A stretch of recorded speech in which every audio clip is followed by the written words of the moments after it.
So let's dive into this next question. This question here is asking about the difference between spirit attachments and ghosts. Um, so they were really curious about the difference between a spirit attachment and a ghost in a house and wonder if there's actually a distinction between the two. Actually, yes, there is. There actually is many different variation, classes, and types of these kinds of beings. So a ghost within a house. So if we want to think of that, this is going to be a disincarnate being. So some energy that is basically a fragment of consciousness of someone that once was in a physical body on the planet, living a life. Many times when that individual died, they died with some sort of emotional charge, whether it was sadness, worry, can't leave behind, feeling lost, um, anger, many times anger. Here's a list of maybe top five. Top five is going to be I can't leave my family behind. I have to protect them. Secondary would be the opposite. I absolutely hate this person. I'm going to make their life miserable. There's actually a lot of individuals. This is the weirdest thing to actually recognize, but there's a lot of ghosts, if you will, on the planet that are literally here for revenge. Like they got so pissed at something or someone that they're like, "Oh, I'm gonna hunt you," and they literally do. There's others that are greedy. So they acquired a lot of stuff, maybe an inheritance or something. It's their house, it's their property, and they literally don't want to let it go. And so they don't let go of the physical matter, the physical reality. Now I'm going to give you two more examples within here. So that was three pretty common ones, two other really common ones. Someone is dying. Say a grandparent is dying, a loved one is dying, and you're the little light being. Right. They didn't prepare for death. They don't know. They didn't think about it. And at the moment of death, they get really, really scared. They get scared. It's kind of like scared to let go. Like think of someone who's about to bungee jump and they're too scared to let go and jump. So they get scared to let go. And so they literally energetically will look for the closest family member or something that holds enough of a charge for them, and they'll literally link in and tether to it. If they do connect to a person, it's usually to the tailbone, and it starts to create a lot of backache for whomever they just tethered into. So a lot of times it's fear of dying, fear of not knowing where they're dying, where they're going after they die, and afraid to let go of this life because they don't know anything beyond their physical ego of what they were. Now the last one I'll kind of mention is a very common one. And this has to do with belief systems. There's a lot of religions out there that program people to really believe that if you've done certain things, you're going to hell. You're damned. You're going to hell. You're going to burn forever. It's going to be this misery forever and ever and ever and ever. And so literally there is massive amounts of spirit, like ghosts on the planet, if you will, that are hiding because they're so afraid to go to that light or whatever energy is calling them because they literally feel like I'm not savable. I did bad things. I'm going to go to hell. And so I'm going to hide here. And they literally hide because they're afraid of what is going to happen to them.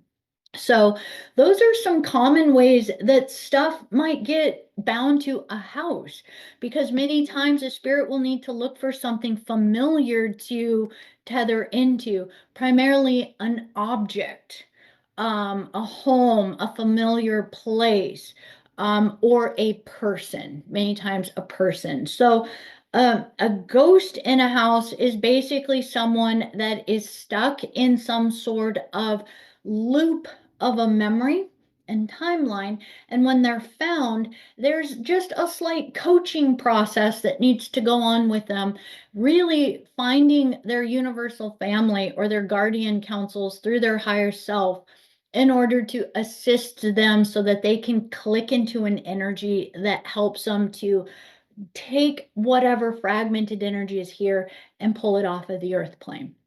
Now, spirit attachment is very, very different, and there's many, many kinds of spirits. And I'm just going to list a few different ideas of spirits. Spirits can be anything that's primarily coming from the elemental realm. So, a lot of times, this is going to be different things coming from the etheric plane and the elemental realm that is coming through fragments of consciousness that has been many times animated or activated through spells, rituals, incantations, or these kinds of things through somebody playing on the elemental realm and activating these spirits and then binding them within this plane. All types of magic that utilize some sort of incantation or harnessing these elemental energies literally creates distortion and pain within them. They're not meant to be captured and used. Think of it like people capturing a fairy and putting the fairy in a little jar because they want its fairy dust to do magic or whatever with. Individuals do this all the time for all the different beings in the Davic planes. There's all kinds of angelics and Davics and elemental types of beings that are connected to the nature kingdom that people like. These are the spells, incantations, and things that people know how to harness. And they will do these rituals in order to grab these energies for wealth, for all kinds of different silly, silly things in the material Maya world to get bigger things in the illusion. And so these kind of things can create kind of what are spirit attachments. So that's one. Another type of thing is going to be the soul fragments, the fragmented energies from the 2D, 4D split that happened at the Atlantean time and the Atlantean um, destruction or kind of destruction, not all the way destruction of the sphere of Amenti when it had to get pulled. So if you are curious about that, more is talked about it in the Voyagers 2 book. But when that happened, we had the 4D, 2D split. And when that happened, we have a lot of fragmented souls that many of them went into the animal kingdom and into the 2D plane. So these are going to be ancestors that have got fragmented in. And again, many of these then are actually harnessed by the Metatronic reversal energies and utilized and hijacked by these shadow dancers.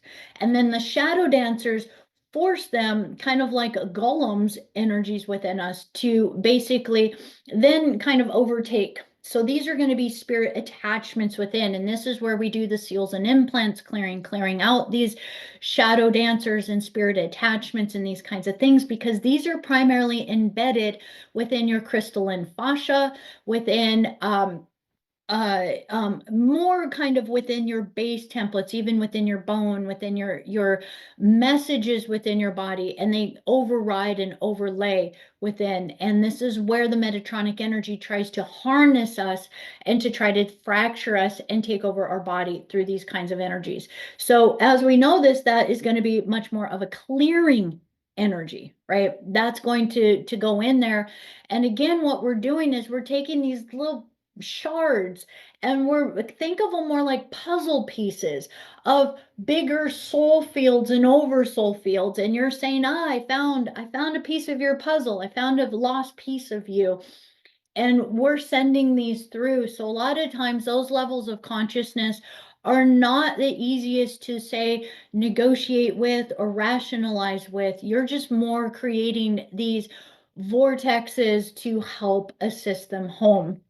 Now, there is another type of spirit attachment, and these are going to be the most destructive and harmful. And these are going to be the ones that are conjured.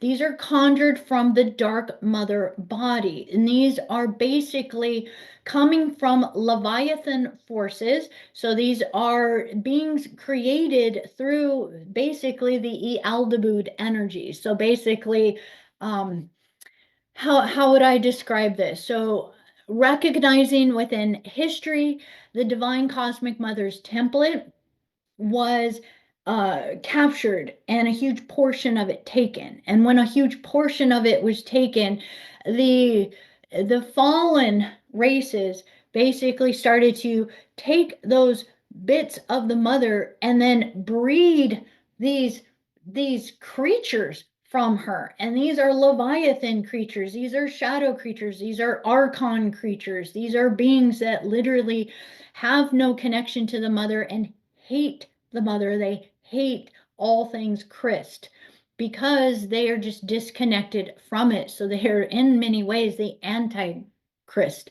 energy.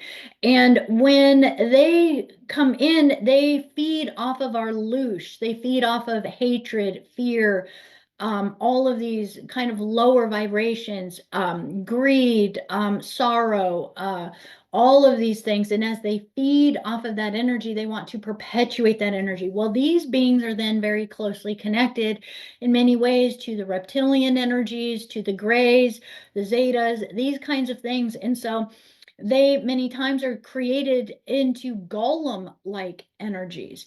Well, what this is they will take the energy that is emanated off of us. So there's grids all over the earth field, and every grid over the earth kind of corresponds to a different emotional layer. So there's an entire grid in the earth field that corresponds to hatred.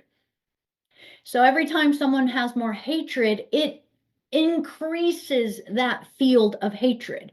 Every time someone feels shame, it increases that grid of shame.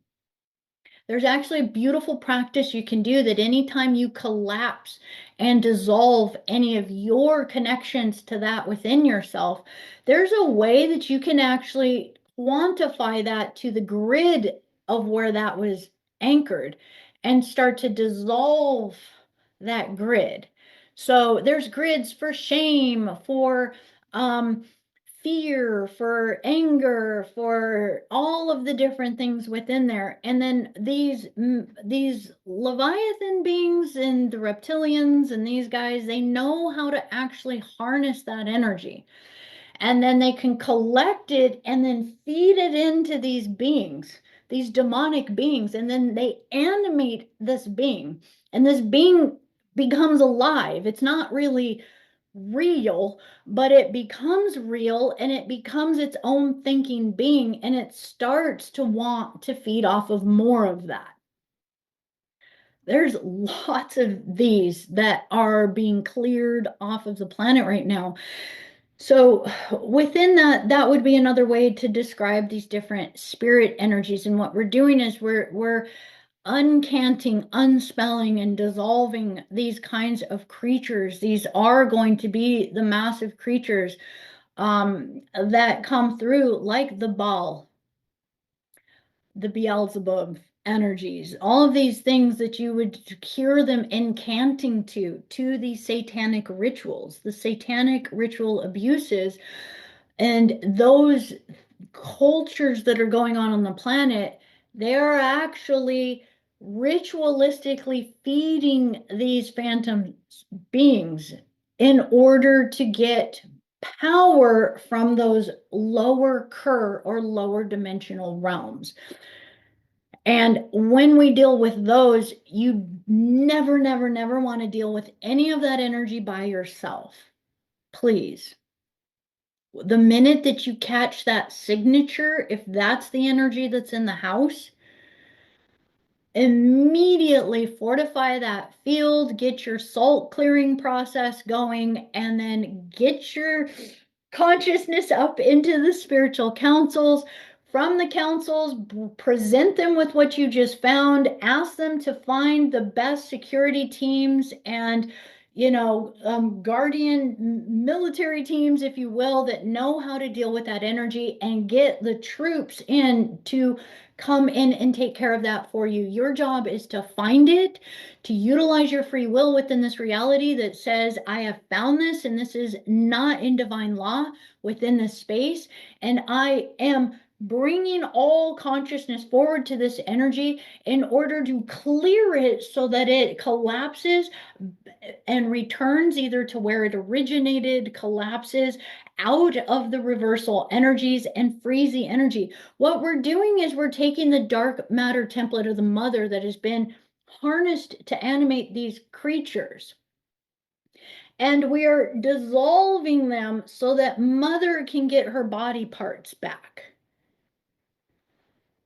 And so many times it's kind of like popping a bubble, and they vaporize and they disappear because they're not really real. You know what? Actually a really good movie out there that I saw with the grandkids. It was so cute. It's that movie called Soul. Have any of you guys seen that cartoon Soul? It's so cute. But at one point they go into that realm where there are these big shadow looking creatures, and really what that is just all the sad feelings and everything around. And once that clears, that's freeing whatever has been trapped within it. So I hope that helps a little bit. There's definitely so many variations to what we're in the midst of. So it is helpful to start to discern the energies within there. And if you don't know the difference between them, okay, best case scenario, just go to the guardian council, just say you found something and start to work with them to clear it out. And I would just go ahead and do the salt clearing to assist that at the same time. So there's hope that hope that helps with that question a little bit.